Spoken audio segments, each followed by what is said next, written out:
ଆପଣ ଦେଖନ୍ତୁ ସର୍ବପ୍ରଥମ ରେ ଜାତକରେ ଆପଣଙ୍କର ଚନ୍ଦ୍ରଯୁକ୍ତ କେତୁ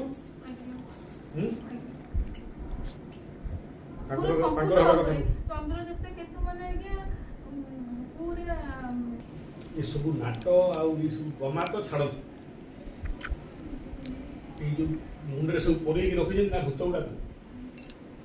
से भूली जा आपण महाराणी राजयोगे जन्म है जातक पछर कथा आपण चेहरा और हावभाव और स्थान काल पात्र देखिले मु कहूँ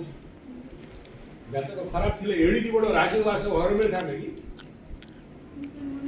मैरिज करे पर तांकर बहुत हाई तेणु आप राजयोगे जन्म जी महाराणी से देखियो कि मो जातक कौन दुर्योग अच्छी सी पचर कथा आप ईश्वर विश्वास सी पचर आपण महाराज योगे जन्म निपुण शरीर अच्छी ठीक है जी राजराजेश्वरी राजराणी योगे योग जन्म ता जीवन में समस्या आसी कटे कटे पलई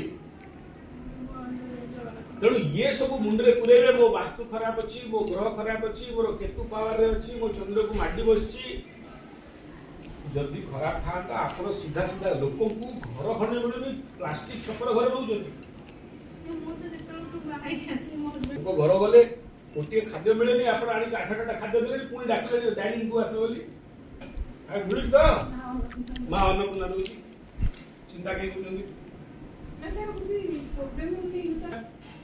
100% ठीक हो ठीक से हम जो पर्यंत ये राहु केतु शनि को छाड़िए आपड़ किए आगे धरिया केत जातक कहीं देखुଛନ୍ତି कप जातक आम कम आम बुझू आपन कौन है डॉक्टर को कहे ना मुझे डॉक्टर को पढ़ी ऑपरेशन करी जदि आग्रही भल किंतु माँ शुण ये छोट कथा को धरिकी मुंडे बस माड़ी बस कौन केवल से जातक देखा जाए आम जीवन में 42-40 वर्ष लाइन में पड़ी बस गोटे जातक को स्टडी करने ओवरऑल स्टडी दरकार प्रत्येक माइक्रो लेवल भितर बस आप गोटे कंजक्शन देखिए मो पुअर राहुचंद्र मोर चंद्रकेतु मो हजबैंड अच्छी अच्छी कौन है खराब नुह कौ ग्रह खराब नुह से सब मुंडे पूरे आमर दक्षिण आड़े घर बढ़ीगला आमर से आमर से वास्तु भूल होगा केटे केटे भूल हो जी राजयोग जन्म होती कई ग्रह किसी को वास्तु किसी काम हबार ना हाँ आपणकर भयटा ठीक आप चिंता कर ठीक जे से ये सब